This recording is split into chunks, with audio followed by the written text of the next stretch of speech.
How to delete expired and inactive subscriptions on iPhone. So if you want to delete expired and inactive subscriptions on your iPhone, then what you need to do is first you just need to simply open up your settings. After opening your settings, you'll get this kind of interface. You just need to simply go with your account. From your account, you need to go with the subscriptions option, which is usually placed near the top of the list. This page provides a complete overview of all the subscriptions linked to your Apple ID, both the ones you're currently paying for and those that have already lapsed or expired. When you open an expired subscription, you'll notice that Apple does not offer any button or menu that allows you to remove it manually. This is intentional. Expired subscriptions remain visible for reference, and Apple does not allow users to delete them directly. That said, there are a few practical ways to deal with them. If you don't want them cluttering your screen, the simplest method is to simply wait.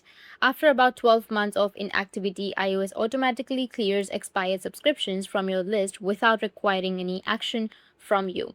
If you want to remove them sooner, then you would technically sign out of your Apple ID. Doing so removes all subscriptions active and expired from that device's view.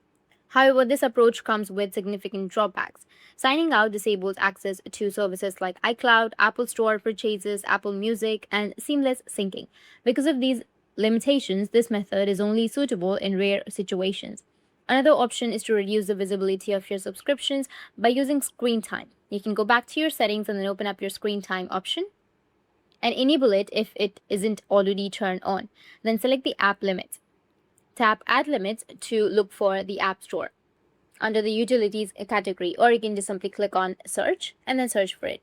Set its daily usage to just 1 minute. This won't delete your subscription, but it prevents others from easily navigating the App Store and accessing the subscription list.